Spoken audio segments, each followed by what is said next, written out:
There it goes. Okay, great. Yeah. So I'm going to ask everyone else to have their microphones and their video muted. Right, so Paul, I guess you can go ahead and get started. Okay.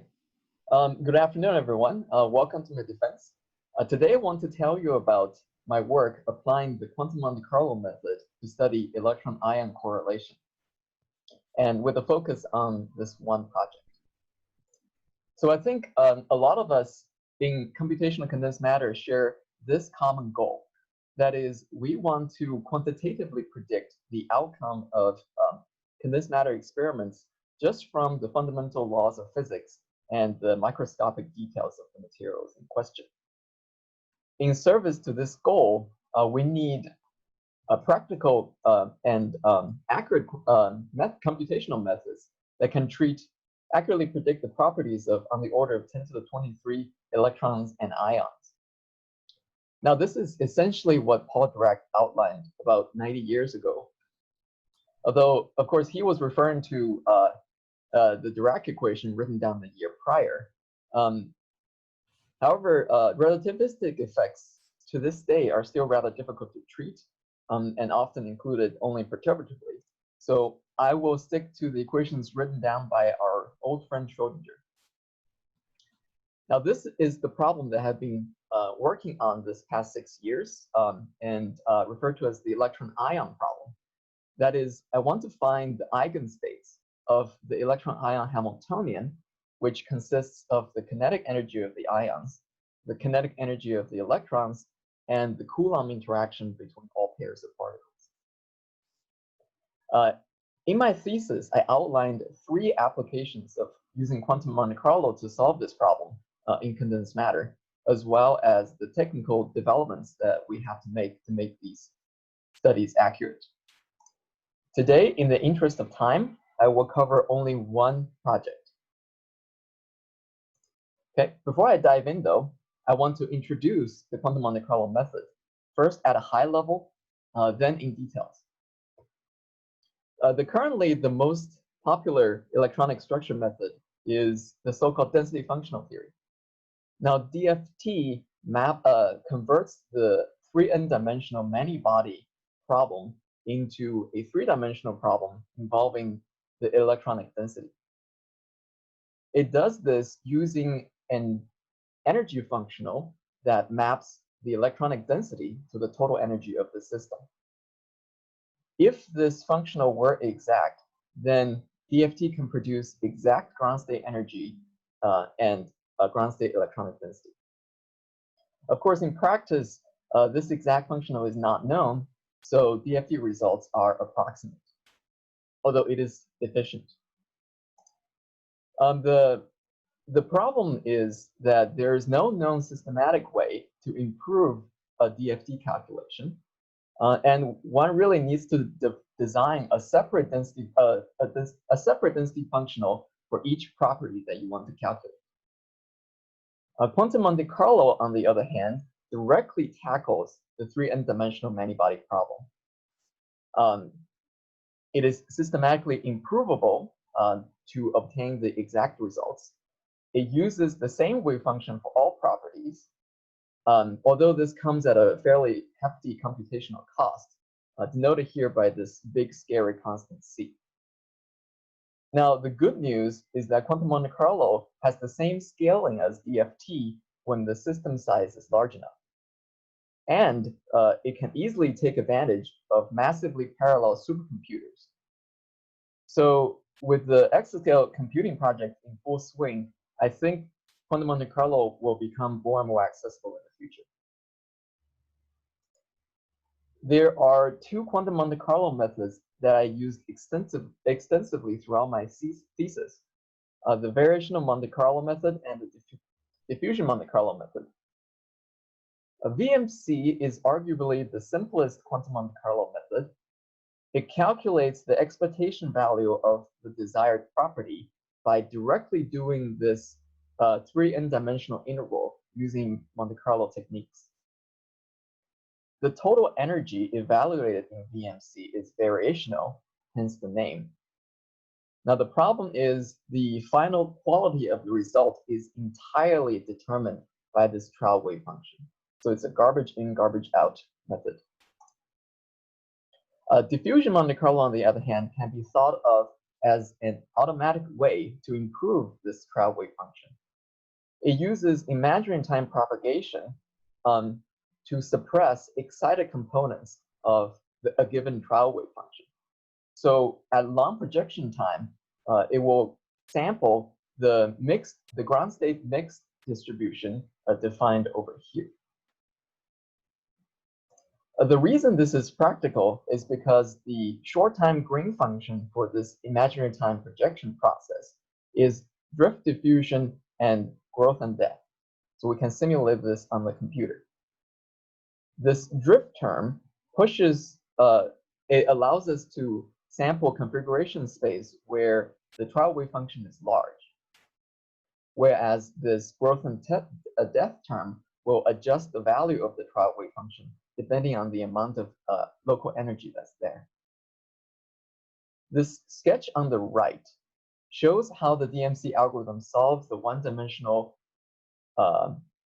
simple harmonic oscillator. So we can start from a uniform trial wave function and still sample the ground state at long projection time. Diffusion Monte Carlo is exact whenever the ground state wave function is everywhere non-negative. However, it is only if the ground state wave function has symmetric positive and negative parts, like for fermions, then DMC is only exact if the trial wave function has the exact node. So these methods are actually fairly well developed now and are not very difficult to use. The main difficulty in applying them is to control the systematic errors in the final results. Most notably, finite size error tends to be pretty large in QMC calculations because they're computationally expensive, so only very small systems are practical. I tackled all of these difficulties basically in all the projects I worked on in the last 6 years. But this was by no means a solo fight. So many thanks to everybody that helped me along the way.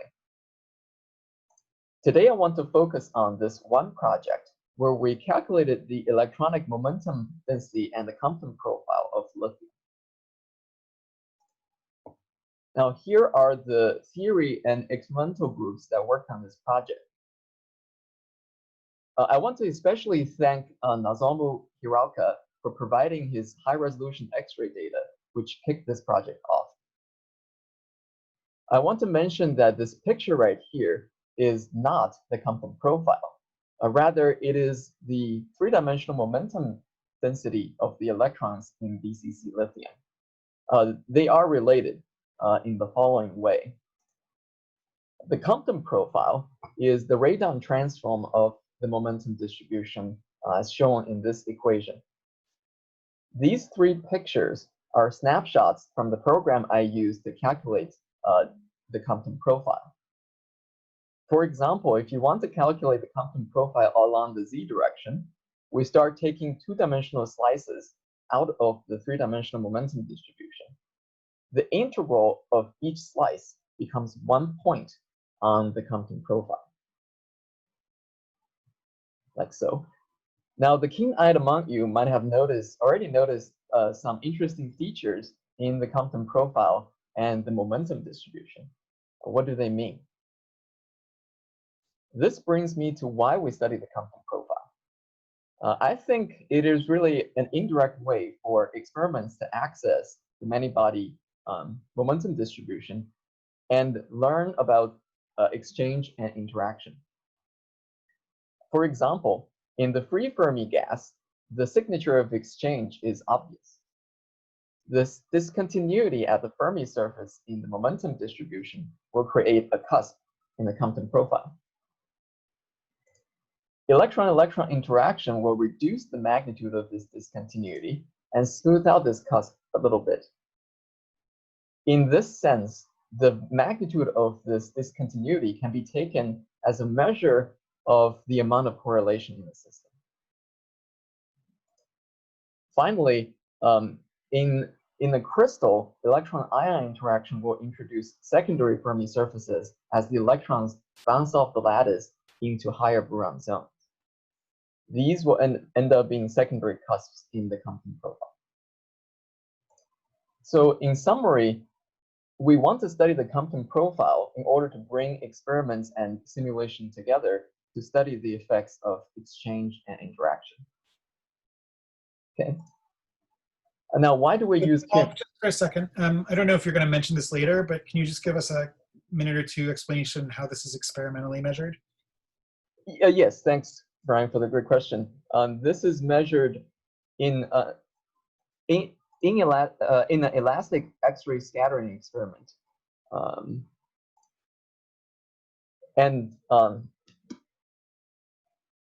So you shine light at the crystal, you look at the shift of the momentum of the electrons that bounces off.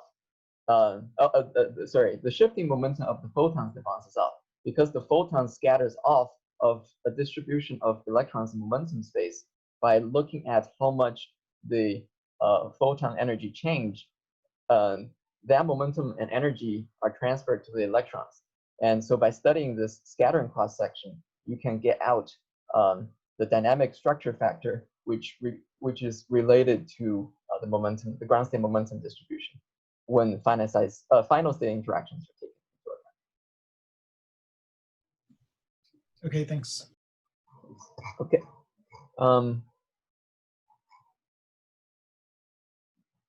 Let's get back here. Okay, so why do we use QMC to study the Compton profile? As I alluded to in the introduction, you really need to design a separate density functional for each property. So we cannot use the total energy density functional to directly calculate the momentum distribution on a Compton profile.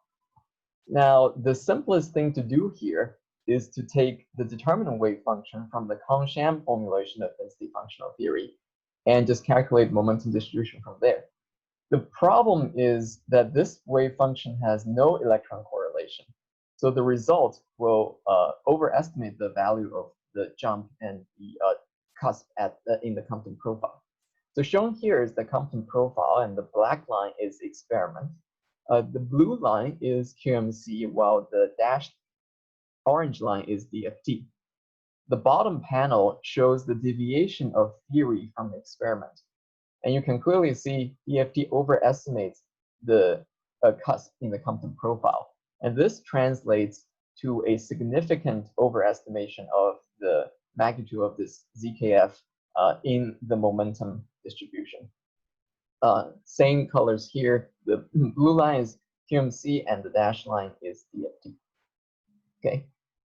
Finally, so like the experiment, sorry, it looks like the experiment and the quantum Monte Carlo are also a little bit off. So what would the experiment look like on that plot to your right?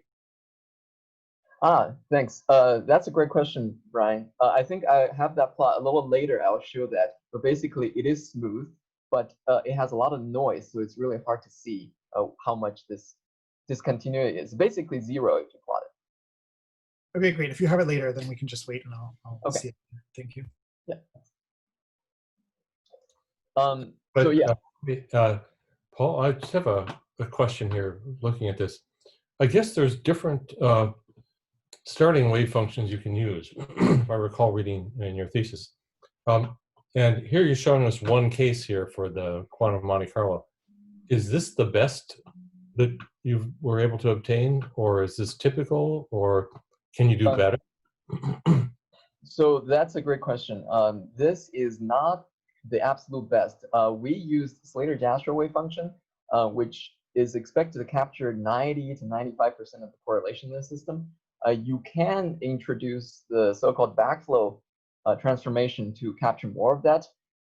But the change from, basically the change from DFT to QMC, this little bit right here is 95%. So I don't expect that last 5% to make much of a difference. So this Slater-Jastrow function you make starts with the Kahn-Sham wave function, or something you get from the Kahn-Sham formalism, the DFT. Is that right? Correct. Yeah. So the single particle orbitals we take from Compton DFT, and then we add on Jastrow terms that optimize that for correlation. So if you did different, what am I thinking about here? What's the word I'm looking for? If you did different density, you did different functionals, you would get out different wave functions, I suppose. That's right. Mm-hmm.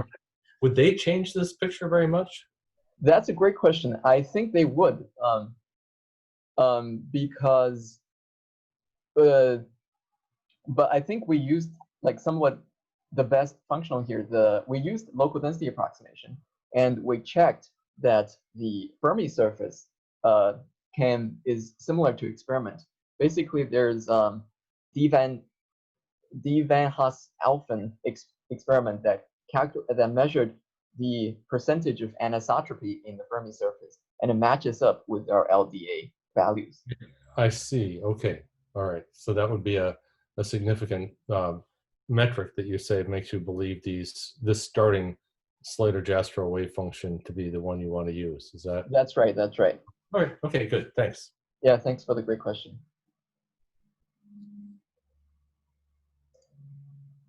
Okay. So the final motivation we have is that the ZKF value in lithium actually has a rather interesting history. It was first reported explicitly in an experiment performed in 1996, right here, and the value is close to 0. And then a DFT as well as a GW calculation immediately followed the experiment and reported results in pretty reasonable agreement. Oh, I should explain this plot. It shows the reported ZKF as a function of the momentum resolution of the experiments. So the circles are experiments, the crosses are calculations. The experiments are placed according to the reported momentum distribution, but the calculations don't always have that, so I placed them somewhat arbitrarily. Now, this value close to 0 is really surprising, because that would mean that the quasi-particles are completely destroyed by correlation, and electrons form a non-Fermi liquid in the simple metals such as BCC lithium. In the years that followed, a few groups also studied the Compton profile of lithium, including a QMC study from here. The results generally fall into two camps, one near close to 0, while the other close to 0.7, which is roughly the value in the homogeneous electron gas at the same density. So which one is it? Do the electrons in lithium actually form a Fermi liquid or not? That's where our project comes in. Our experimental collaborators dramatically improved the momentum resolution of the experiment, while we systematically improved upon the previous QMC calculation on a few fronts here. Our conclusion is that electrons in lithium do form a normal Fermi liquid rather similar to the homogeneous electron gas. So if you're looking for exotic non-Fermi liquid behavior, I would look somewhere other than elemental lithium. Okay, hey, Paul, yeah. What is Z sub KF? Z sub KF is the renormalization factor in the momentum distribution. So in the homogeneous electron gas, it is just the magnitude of this jump. Okay, which you've got as CKF here, right? Correct. The reason it's written as CKF is because electron-ion interaction also smears the value of the discontinuity. So we have to divide that contribution out. Okay, so they're not exactly the same quantity, but they're related. Correct. Yeah, all right, okay. Yeah. Thanks. Okay. Actually, can you back up for a second? Are you going to talk in a little bit about more detail about how you computed this within diffusion Monte Carlo? How we calculate ZKF in diffusion Monte Carlo? Right. No, I will not. Basically, okay, I just have a technical question. So presumably you're computing the momentum distribution. Is that what's going on? Correct, yes. Okay, and can you just say a few words? So you have fixed node, which is an approximation to the ground state wave function already. Right. Does the fixed node approximation add additional approximations to the momentum distribution when you calculate it, or no? That is a good question. I think it certainly does.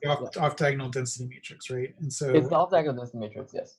I'm right. I haven't thought about this in a little while, but it's not obvious to me that there aren't additional approximations being made from the fixed node wave function for something that's off diagonal in that way. Yeah, I'm not quite sure what additional error you're referring to, but basically, if we have the exact wave function, this would be exact. And I checked that the mixed estimate error is small, so let me ask it a slightly different way. If you plug into fixed node the exact wave function, is it true that the momentum that this observable is also exact?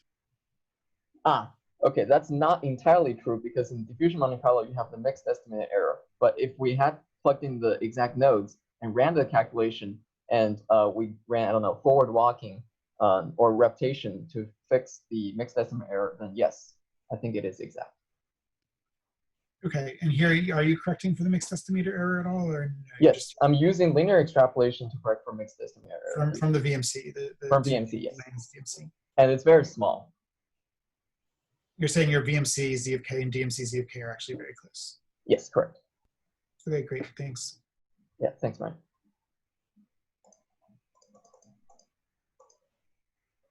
Okay, so to add some details to this, I want to talk to you about two things I feel proud to have done in this project. So the first thing we were able to do is that we were able to explain the microscopic mechanism or the change of the Compton profile when the liquid freezes into a solid. So shown here is the change of the Compton profile as the liquid freezes into a solid, and the green diamonds here are the experimental data. So because the solid is denser than the liquid, when the liquid freezes, the Fermi surface will push out by a little bit. You can see this here because this there's some low momenta density that gets transferred to the new Fermi surface location. We can capture this effect by rescaling a perfect sphere from the liquid to the solid density. That's shown as the blue line here. Now, of course, there's some residual deviation, which is shown on the right. And this residual deviation can be explained by the QMC solid minus liquid Compton profile difference. So essentially what this says, at the same density here. So essentially what this says is that this change that's 10 times smaller is caused by the formation of the crystal lattice that shifts a little bit of momentum density from the main Fermi surface up to secondary ones. I want to emphasize that there is no adjustable parameter in the theory. I just do my best in the calculation. I plot this curve down. So it was very satisfying to see that it agrees quite well with the experiment. Now, the second thing we were able to do is help. Hey, Paul, sorry to interrupt again, but so just when you did this here in that left panel that we're looking at right now, yeah, the solid has got some crystal structure to it, right? Right. Are you letting the quantum Monte Carlo calculation pick that crystal structure, or and the lattice spacing and all that kind of stuff, or are you using something like an experimentally derived crystal structure and lattice size? That's a great question. So neither. It's a BCC crystal, so we just picked a value that's kind of close to the solid value, 3.25. And what we do is that we run molecular dynamics to get disordered structures.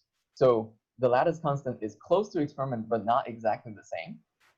And then in post-processing, because the density is close enough, we can rescale the momentum distribution to be the density of the experiments. Okay. Okay, okay, good. Well, I won't ask any more about this, but I might come back to ask a question related to that later. Okay, yeah, please do. Let me just quickly follow up. When you say you write molecular dynamics, these are snapshots from some sort of the DFT molecular dynamics, or This is embedded atom potential. yeah, some embedded atom potential to get the snapshots for your ionic positions. Yes. Okay, thanks. Okay. Yeah, I can show a plot later. Okay, the second thing we were able to do is help our experimental colleagues determine the value of ZKF in lithium. This is very difficult from experiment alone because you have to take a derivative of noisy experimental data, and the result is even noisier, as you can see here in the gray line. Further, there are a few physical effects that actually smears the experimental momentum distribution right at the Fermi surface. For example, when you take spherical average of a anisotropic Fermi surface, it will smear the Fermi break. And our experimental collaborators used polycrystalline samples. Okay, whenever you have this order, it will smear this distribution, and final state effects can also smear it. Now, basically, all of these difficulties can be easily overcome in our simulation. We just take one slice of the momentum distribution along a single direction in a single disorder realization, and we can fit the momentum distribution very close to the Fermi surface and extract out this value of the discontinuity. So Paul, if you're only taking one disorder realization, isn't that inherently going to be biased by the snapshot that you happen to get your hands? That's right, but this is just how I get one from the snapshot, and then I do the disorder averaging and the spherical averaging afterwards. Okay, so you are doing some disorder average over a number of snapshots. Yes. You're just saying for one individual snapshot, you can do a pretty good job. Correct. So, Okay. hey, Paul, yeah. Looking at the data here, and I know you did the calculation and not the data, but experimentally, are they tuning the wavelength of the X-ray to make this measurement, or are they tuning the angle of scattering? Okay, so I actually don't know the experimental detail.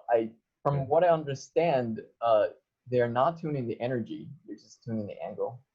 Yeah, I mean, everyone who's an experimentalist who's listening in here knows that you just don't want to take derivatives of digital data. You'd like to take the derivative somehow experimentally, you know. And I was wondering if there's any movement to try to do that, like by are these X-rays coming from a wiggler, from like a FEL or a? It's from synchrotron source.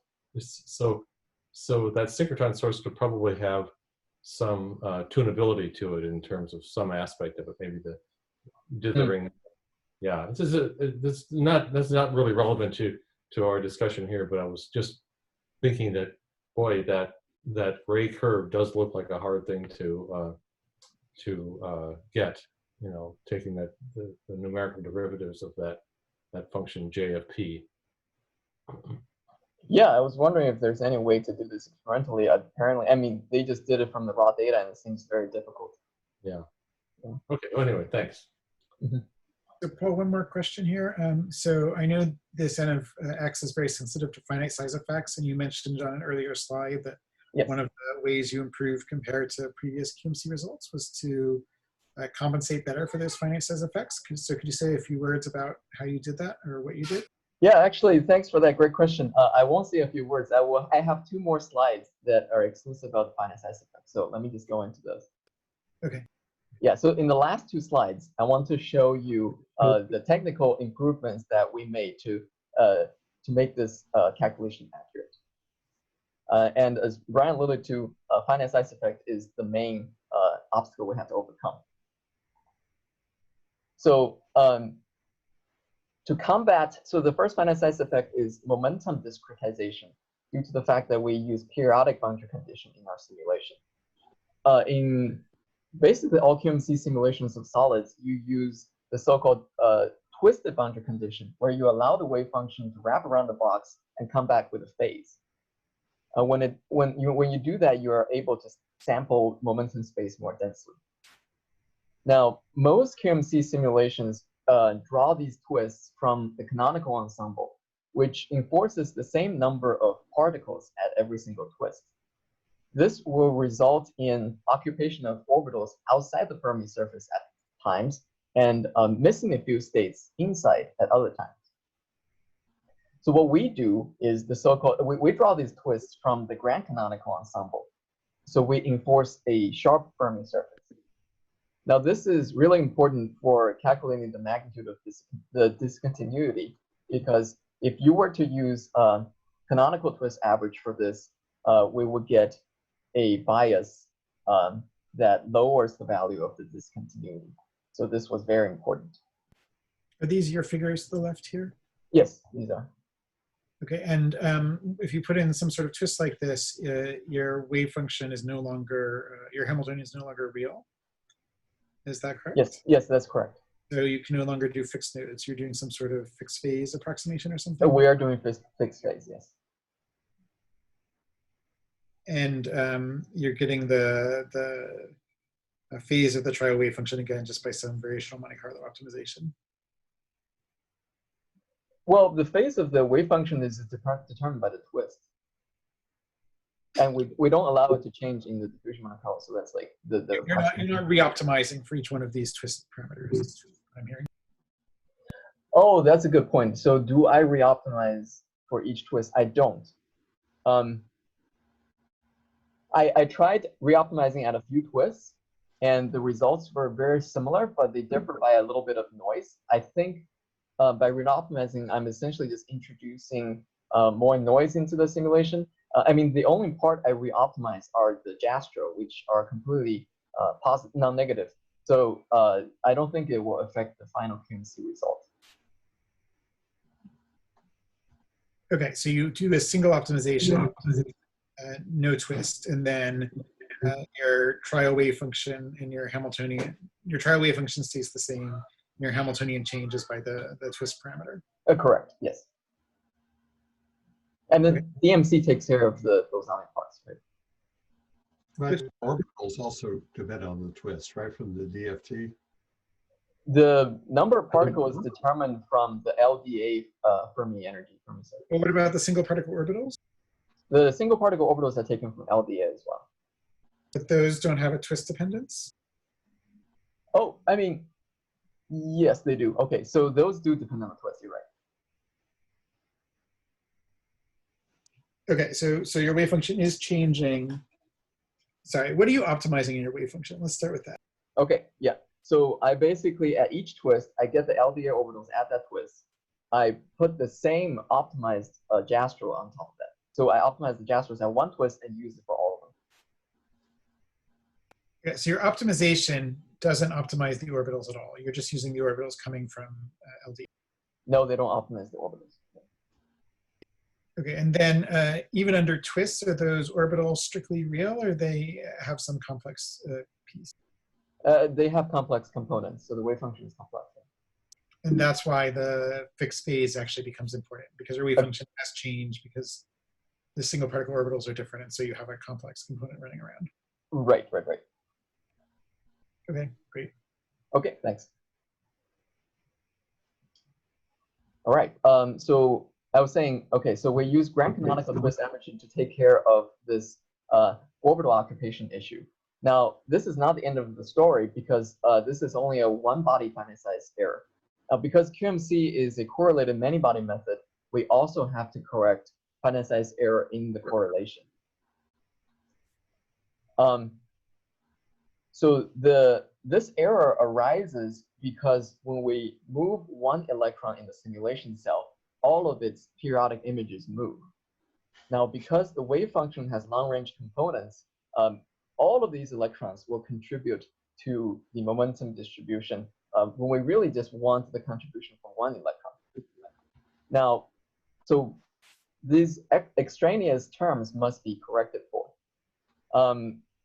Fortunately, this was studied in depth in the homogeneous electron gas, and a correction formalism was derived. And I implemented this correction and apply it to lithium. So shown here is the momentum distribution of lithium for 54 and 432 atom supercells. The dashed lines have no finite size correction, whereas the solid lines have finite size correction applied to them. You can see in these zoom-ins that after including finite size correction, the 54 and 432 atom supercells agree with each other. They basically overlap. So this gives us confidence that finite size error has been sufficiently removed. As an additional check, we calculated the kinetic energy of the electrons using the second moment of the momentum distribution. Now, the difference of that kinetic energy calculated from the corrected and the non-corrected momentum distribution gives you a finite size correction for the kinetic energy.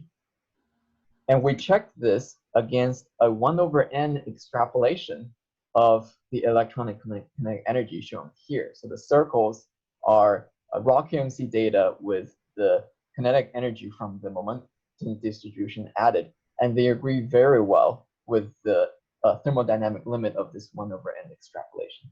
So this makes us confident that we have taken care of finite size effects in these calculations. So what does this formula do? I mean, you said you implemented some correction, but can you sort of talk us through what exactly is happening in this correction? So what's happening is that we have a long-range JASTRO correlating all the periodic images when you move a particle to calculate the one-body density matrix. Now, in this correction, we use the structure factor that shows you where all these electrons are and subtract the contribution from all the images. So you're interpolating the structure factor and then assuming that interpolated structure factor is the thermodynamic limit value, and then using that to correct things. Is that correct? That is correct. Yes. Okay. Okay, great. So in conclusion, by using state-of-the-art quantum Monte Carlo methods, we were able to explain the microscopic details of the change of the Compton profile from solid to liquid in the experiment, as well as to help our experimental collaborators extract the value of the renormalization factor in lithium and help provide some insight into the somewhat long-standing discrepancy in the literature. And since I have a little bit more time left, I want to thank my family for their constant love and support. Special thanks goes out to Brian Busemeyer, my office mate, and his lovely wife, Lily. I cannot imagine Grasshopper without them. Same can be said about Asta and Vikash, and my longtime roommate, Alex, as well as my extended family here at UIUC. So that is the end for now. Thank you all for listening, and please let me know if you have any questions. Okay, thanks, Paul. People can start asking questions. I'm actually going to start by asking one. So there's a lot of other points here, other theory points here. Do you have any understanding for why the points that live down at 0 are so qualitatively wrong? Ooh, that is a great question. So a lot of these say that disorder was the main issue. So when they include disorder in their calculation, they saw a huge decrease of the gap of the discontinuity, and basically it becomes 0. However, this is not what we saw. We saw that disorder only decreased the jump by a little bit. So I'm not quite sure why those calculations were so different. And in terms of looking at the disorder, what was sort of the variance from snapshot to snapshot of what your N of Ks looked like? Oh, that's a great question. So the variance from snapshot to snapshot depends on the system size. So if you look at the small system size, the variance is somewhat large. But when we go to a large system and do the average, the actually is small. And this extrapolates to 0, we think, for the infinite system. So I think our results, this final result is actually pretty good. Okay, great. Anyone else have any questions? Can I ask a question? Okay. Sure, go ahead. So with X-ray Compton scattering, you can also, I mean, you could look at any material in principle. And I suppose with the QMC, you can only really do something as simple as lithium, or do you think you could do more complicated, even elemental material with multi-band, say iron with spin polarization, things like that? Do you think that's possible? And do you think experimental comparison would work out? Yeah, so that's really two questions. One, can we do it? Absolutely, yes. Now the difficulty is in comparing to experiment. There are quite a few difficulties in comparing to experiment, though. So to do iron, we'll have to use pseudopotential. That would mean that our valence wave function will have a very smooth behavior when you go into the core region. Of course, that won't be the case in the experiment, so we'll have to somehow reconstruct the correct valence wave function.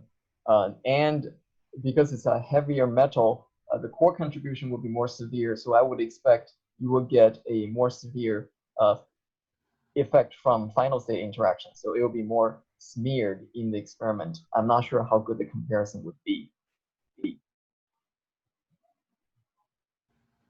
But yeah, I think it's definitely doable in the calculation and possibly in experiment. I just don't know. I think the comparison will be difficult. Okay, so there's not much interesting to do with Compton scattering besides this, as far as the experiment's concerned. You're not going to get anything more clear cut than this. Oh yeah, I mean, I think this is a pretty clean case. People have done sodium, and that's also fairly clean. There is still a little bit of discrepancy, quite possibly from final state effects. So as you go down the periodic table, that's only going to get worse. The group at Oak Ridge had done vanadium oxide, right? Yes, they did vanadium oxide.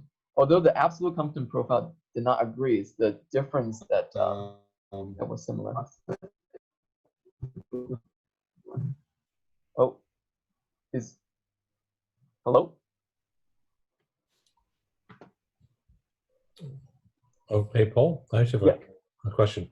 So I'm still here. You did lithium. The next thing I might think about trying then would be beryllium and boron, right? Is there any sense in doing that? I mean, you're adding some more electrons. Probably you don't need a pseudopotential for that. Yeah, I think beryllium and boron are great ideas, and I would like to do it if there's any if there are new experiments to compare to. Now the problem is the old experiments. I mean, there are experiments that exist on beryllium and boron, but the resolution is not very good. You can see like our experimental collaborators provided very high accuracy data, and even that we struggle to compare because of the smearing effects. So I don't think we'll be able to compare very well with the old experiments, but I am pretty interested in doing things like beryllium and boron if there are experimental data. So David, I think you cut out before a bit. What was your question? Oh.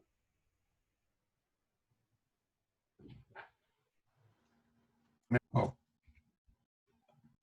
I mean, one of the difficulties comparing the theory and the experiment is the experiment, they have ways of correcting for the core electrons, which are based on Hartree-Fock theory. And so this is not exactly correct.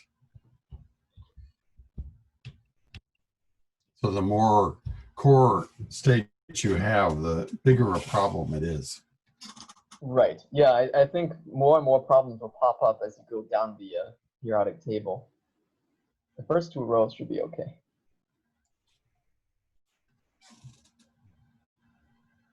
Is Taylor still on here? Yep. Oh, okay. Yeah. I actually do have a question now that I've been called upon, which is good. So out of this work, and I saw you have several other works. What do you think the impact on the community of your work will be? I mean, what do you think the biggest impact will be, whether experiment theory, either of this thing you discussed today or of your other works? What do you feel like is the if you had to boil down kind of the contribution of your thesis research to, you know, a paragraph or something like that, what would you say? Oh, that's a good question.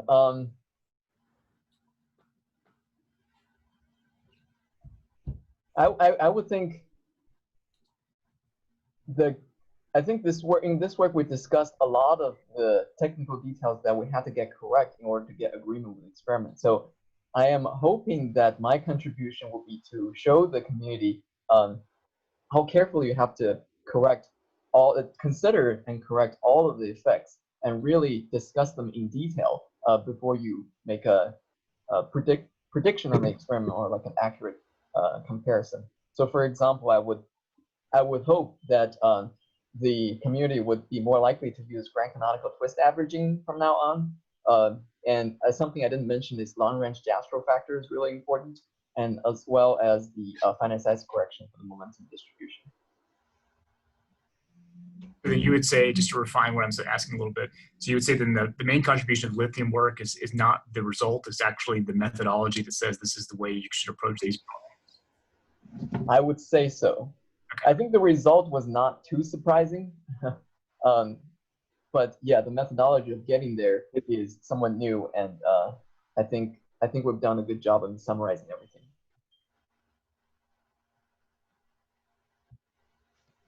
I see. Okay, so if you were at a party and somebody asked you what is condensed matter physics, what would you tell them? Oh boy.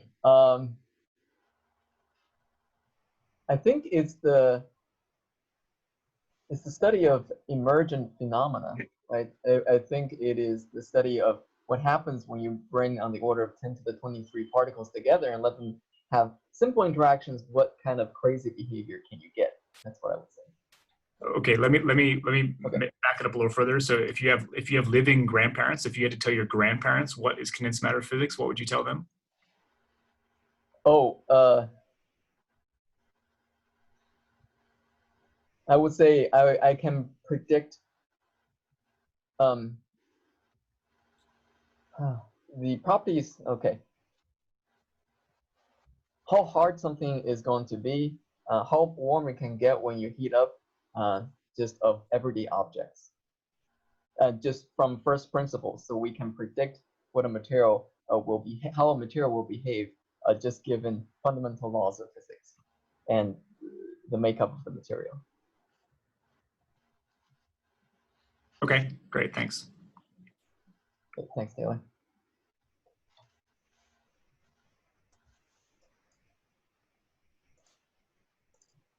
All right, any other questions either from the committee or the audience? I have a question that I don't know if you know the answer to this because it is related to the experiment, but the error bars on your experimental collaboration are asymmetrical, and I'm just curious to know what the technical reason is. Yeah, that's a great question. So what happens is that, oh, I should go to a later slide here. So I alluded to a few times in this talk that the experimental data has a lot of smearing right at the Fermi surface. So what they typically do in experiment is they do a log-log fit of their data to extract out the value of this discontinuity. Now, RPA predicts that the exact momentum distribution should have a logarithm divergence right at the Fermi surface. So they don't see it, we can see it. So what we had to do was that we use QMC data to estimate this difference and then correct the experimental log-log fits. Now, the log-log fits can really overestimate the Compton profile, the magnitude of the discontinuity. That's why the experimental error bar is so large on the top. And this log-log fit does not really underestimate the discontinuity, so the error bar on the bottom is much smaller. I see. Thank you.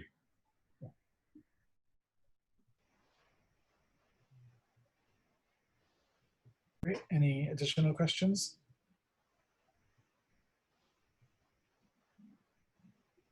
So liquid lithium is like 1500 Kelvin. I forget the temperature for melting is. Do you have to account for KT at all in any of this? Actually, I think it melts around 500 Kelvin. That's what our experimental colleague said. But yeah, so we did have to account for thermal effects in the ions. As I said, we do molecular dynamics to capture the disorder, but we have not considered, well, we considered, but we did not include the effects of electronic excitation at this energy. I mean, this is still a very cold for the electrons.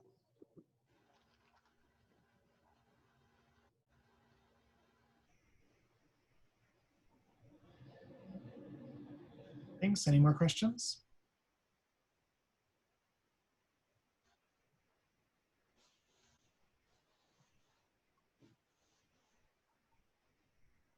Okay, if not, the committee is going to go back to the other Zoom meeting and discuss, and then we'll be back in a few minutes.